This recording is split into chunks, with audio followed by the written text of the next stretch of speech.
Hello everyone. Welcome to my channel. Please subscribe and keep watching more details. 90-Day Fiancé's Jasmine finally met Gino's new girlfriend, and I have strong feelings about his family setting it up. Warning: the following contains spoilers for the 90-Day Fiancé Happily Ever After episode. Frankly, my dear, I don't give a damn. Stream it with an HBO Max subscription and read at your own risk.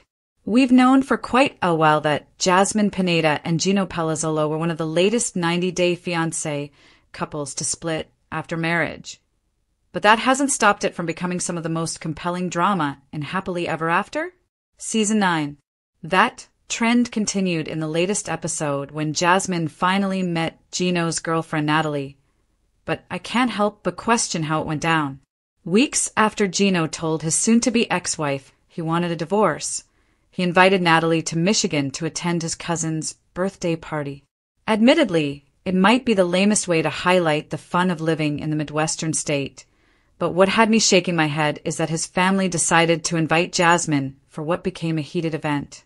If it wasn't painfully apparent that Natalie walked into a setup after listening to the wild line of questioning Gino's cousin had for the two of them, it should have been when Jasmine was already hurling insults at Natalie the second she walked in the door. She called her a stripper and a whore, and almost immediately the two women started going at it. Natalie eventually walked out the door, while Jasmine continued to scream whore as she exited. In her confession, Jasmine stated she had no idea she would react that way, but I find that incredibly hard to believe. 90-Day Fiancé fans knew this was coming because Jasmine has a pretty extensive history of causing a scene in tense moments, especially when cameras are rolling. She's had knockdown dragouts with Gino, threatened Natalie Mordopsiva, and even threw down with Rob Warren when she was pregnant. In fairness, that last fight took place after the battle with Gino's girlfriend was filmed, but I think everyone, including Gino's family, knew how this was going to go. Breakups are tough, and I get there are times where everyone has to come together as adults and be there for the greater good. That said, this wasn't one of those times. Jasmine and Gino are in the midst of starting a divorce, months after he kicked her out of their home for her relationship with Matt Branasterianu, and he just brought his new girlfriend to meet the family for the first time.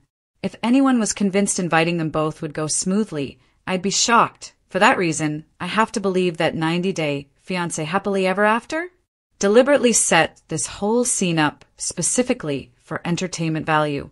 In a rational world, either Jasmine would have opted not to go, or Gino would have decided he wouldn't attend.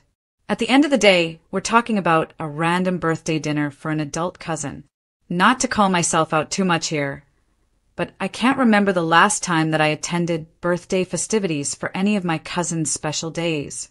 If there's one thing 90-Day Fiancé fans have learned over the years, it's that love stories on this show rarely unfold in a neat, predictable line.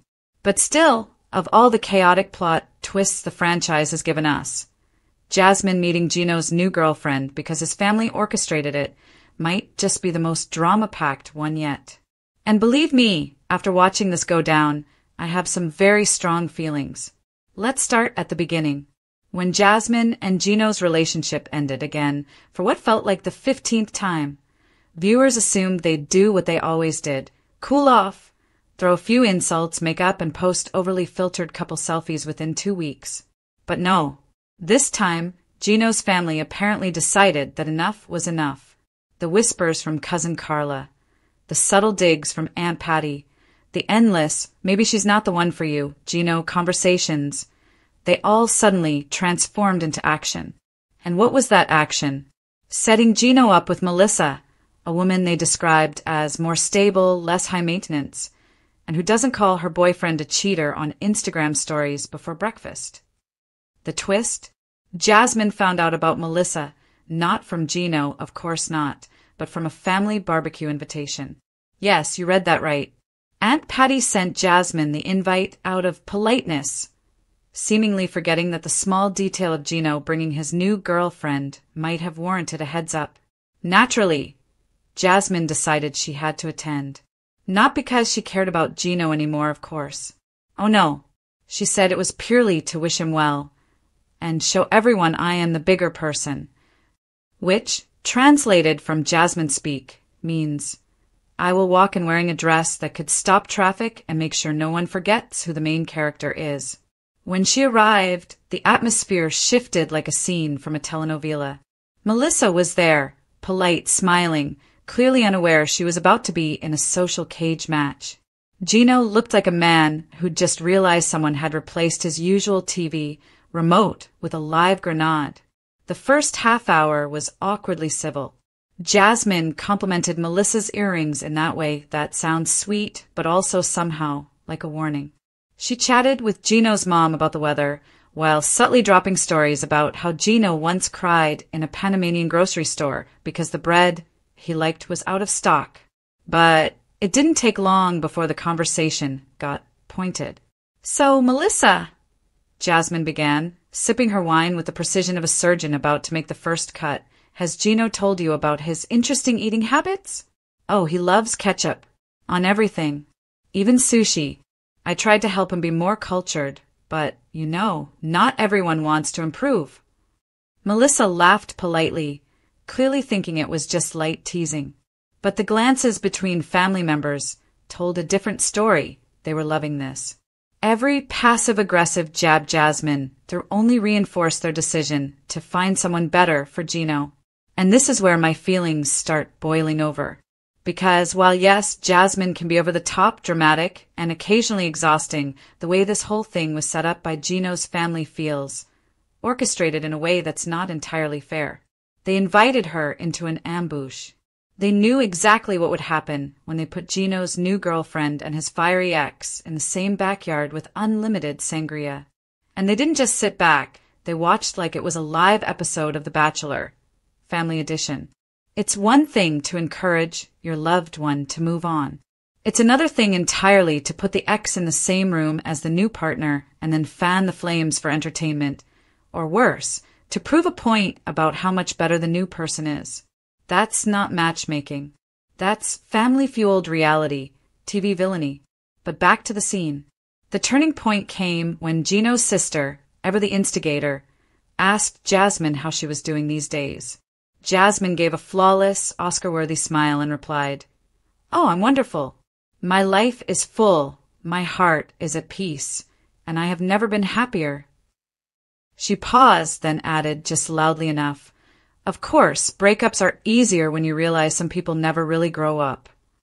You could hear the sound of Melissa's fork clinking against her plate. At this point, Gino tried to play peacekeeper. "Jasmine, maybe we should just—" "Oh, no, Gino," she cut him off, voice honey sweet. "I'm just so glad you found someone who can tolerate certain things better than I could." Melissa, bless her, finally spoke up. "I think we all have our quirks, right? That's what makes relationships work." She smiled, trying to defuse the tension. But Jasmine just tilted her head in that way that says, "Oh, honey, I've already decided how this story ends." And here's the thing, I don't even think Jasmine came there to win Gino back. She came there to remind everyone that she will always be part of the narrative, no matter who's sitting next to him at the dinner table. And in her own way, she succeeded. By the end of the night, Melissa might still have been holding Gino's hand, but Jasmine had occupied more emotional real estate in that backyard than anyone else. The fallout online was swift. Fans are divided. Some think Jasmine should have stayed home and avoided the drama. Others believe Gino's family crossed the line by setting the whole thing up in the first place. Personally, I think both sides were playing the game, just with different rules. Jasmine thrives in the spotlight, even if that spotlight is a citronella lamp at a suburban cookout. Gino's family, meanwhile, seemed determined to script their own happily ever after for him, forgetting that relationships aren't like casting a new character on a sitcom. You can't just swap one in and expect the plot to magically improve. In the end, Melissa probably learned more about Gino in one afternoon than she had in all their previous dates combined. Not necessarily because of what Jasmine said, but because she saw firsthand the kind of emotional weather that surrounds him, storms, sunshine, and sudden tornado warnings included. As for Jasmine, she left the barbecue with her head held high, her lipstick still flawless, and a parting comment that could only be described as a mic drop. Well, this was lovely. Melissa, take care of him, and make sure he wears his hat in the sun. We wouldn't want history to repeat itself. Translation: you may be the new girlfriend, but I'll always know the history. And maybe that's the real takeaway. Sometimes, no matter how much the family meddles, the past isn't something you can erase with a new relationship. It lingers, it colors the present. And if you're Jasmine, it occasionally shows up in heels to make sure no one forgets.